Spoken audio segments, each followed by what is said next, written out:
ক্রিকেটারদের দ্বিতীয় দিনের কন্ডিশনিং ক্যাম্পে ফিটনেসে গুরুত্ব দেওয়া হয়েছে। তাসকিন, সৌম্য শারীরিক ভারসাম্য বৃদ্ধিতে কাজ করেছেন। ফেরার লড়াইয়ে সৈকত ছিলেন সিরিয়াস। বিদেশি কোনো কোচ না থাকলেও সোহান আফিফরা যে যার সাধ্যমতো কাজ করছেন ক্যাম্পে। লম্বা বিরতির সুবিধা এটাই, সমস্যা ধরে কাজ করা যায়, ফিটনেস উন্নতিতে জোর দেয়া যায়। সৌম্য, তাসকিন, হৃদয়রা বালির উপর হাঁটছেন, কখনো ওজন নিয়ে, কখনো বা এক পায়ে। শরীরের ভারসাম্য বৃদ্ধি, ইনজুরি প্রবণতা কমাতে তারকাদের এভাবেই কাজ করালেন ট্রেনাররা। পেসারদের জন্য এমন ট্রেনিং খুবই গুরুত্বপূর্ণ। তাসকিন 2024 সালে যত ম্যাচ খেলেছেন তার প্রায় অর্ধেক ম্যাচ খেলতে পেরেছেন 25 সালে। গ্লিটারের টুইন লেমন ও অ্যান্টিব্যাকটেরিয়াল ফর্মুলা বাসনকে চকচকে জীবাণুমুক্ত করে আমাদের দেয় গ্লিটার গ্যারান্টি। টেস্টেও নিয়মিত থাকছেন না। বয়সের সাথে স্পিড স্টারের ফিটনেসের উপর গুরুত্ব বাড়ছে।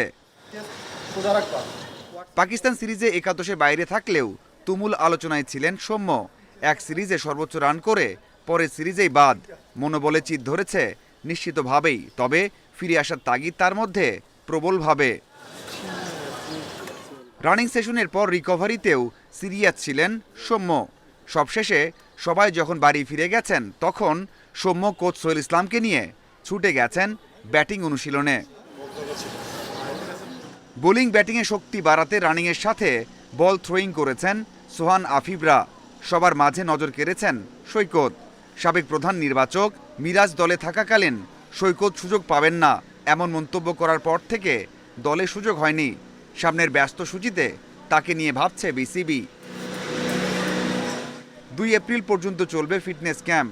4 এপ্রিল শুরু স্কিলের কাজ। Mazharul Islam, independent news.